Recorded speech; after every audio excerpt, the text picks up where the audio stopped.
Hey, it's Brock here with Rock Hill Farms, and today we're going to use this Harbor Freight plasma cutter to make some little brackets to hold some lights up in the Quonset hut.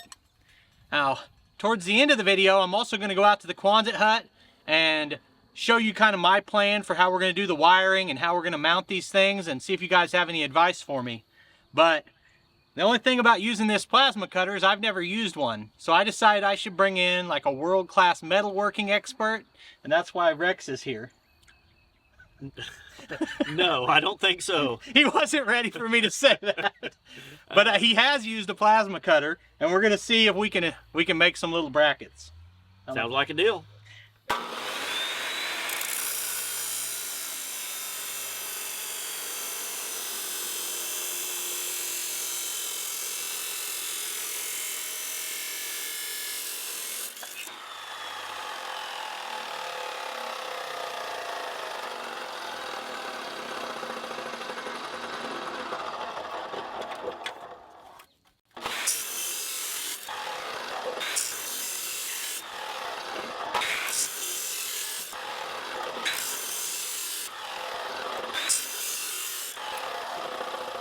Just like a miter saw.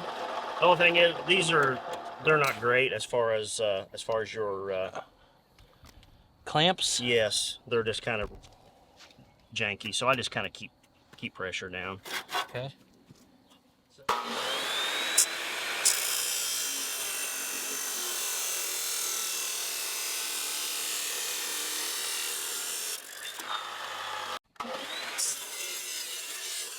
The first thing we're doing is just cutting this angle iron off into pieces about 3 inches long. And I was debating, do we do that with the plasma cutter, or would it be better just to do it with the angle grinder?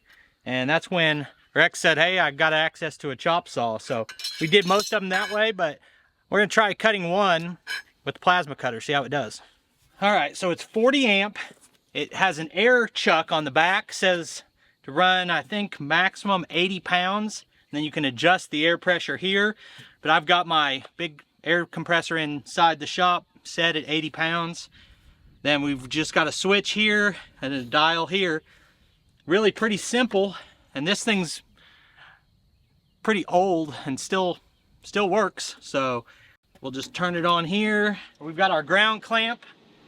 And then basically just pulling the trigger. There's supposed to be a little guard on this that keeps the tip from contacting your metal, but that's been lost already.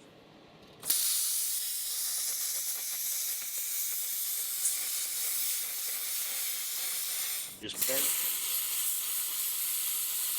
Keep it square with the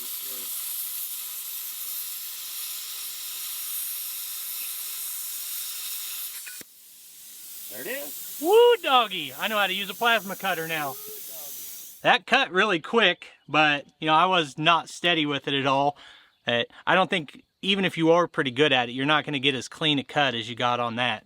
Not by hand. You can use your speed square and run it along the edge of a speed square or other piece of material, and you can Especially get it really quick and square. But that's where that little foot would come in. You could keep it exactly off your material. And so to straighten the edge of that up, it's supposed to have a little clip that goes on here that rides against it and keeps your tip from hitting, and that would have helped. But we made that cut, but that's not what we're actually going to do with those today. We're going to use this to make slotted holes to hang the lights from. So this is how my lights hang. So I've basically got two options: make a round hole, put an eye bolt through it to hang this on, or we're gonna, I think, try to make some bigger slotted holes and hang this directly. This is gonna bolt to the ceiling, then our light's gonna hang on it like this.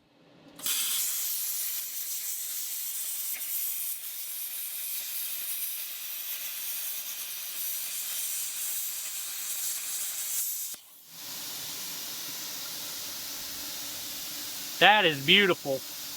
And the whole point here is for me to hang these lights up without spending any money, basically. you gonna get in trouble for using Milwaukee? Oh, I gotta make a comment at least. I guess they didn't have any DeWalt when he was shopping for this.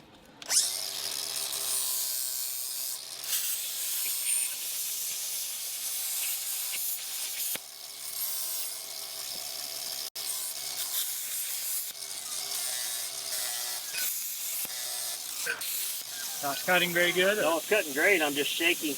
Oh, yep.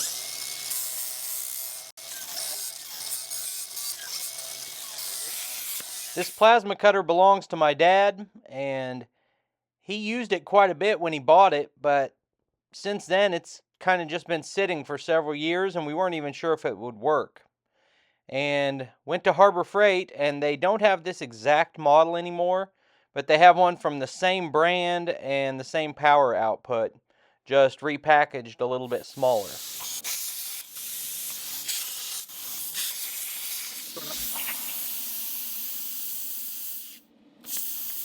Come on, baby.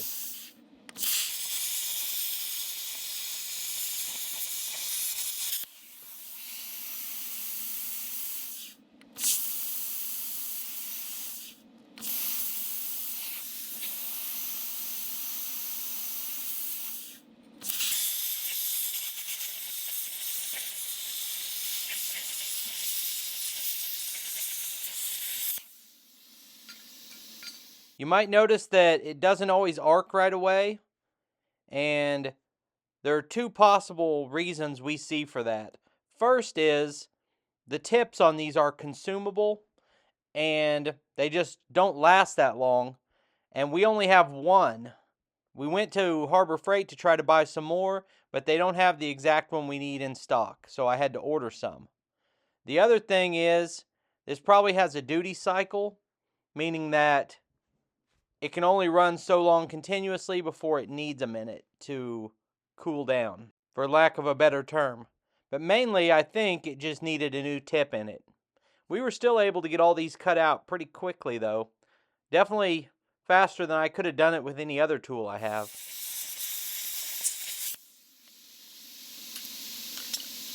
Fantastic. And that, boys, is how it's done. I think these are going to work perfect.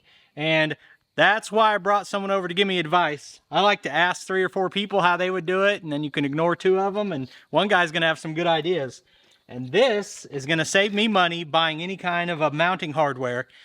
So we're going to use these existing bolts and just add an extra nut. I've got tons of these nuts. We'll put brackets like this up on the ceiling, hang the lights through it. Now they'll actually hang, straight down when it's up on the top. And then a couple bolts over, we're going to mount junction boxes. Then we're planning to use metal clad wire to run up to those junction boxes. And these lights actually draw 150 watts. So I think we're going to put 3 circuits up there. So each one's running like 450 watts of lights. We'll get some kind of a clip or plumber's tape or something to put over these and hold the wire in place. Sounds like a deal. So if you guys think that that's a stupid plan, or if you've got one that's 1% better, tell me about it in the comments. The only thing we have to mount to is these bolts right here. We've got extra nuts we can put on them to add something to that. So if you have any suggestions of how to wire in lights, 10 lights with plugins in this building, let me know. Otherwise, I appreciate you taking time to watch the video. Put links on the screen to more of our videos, and I'll see you next time.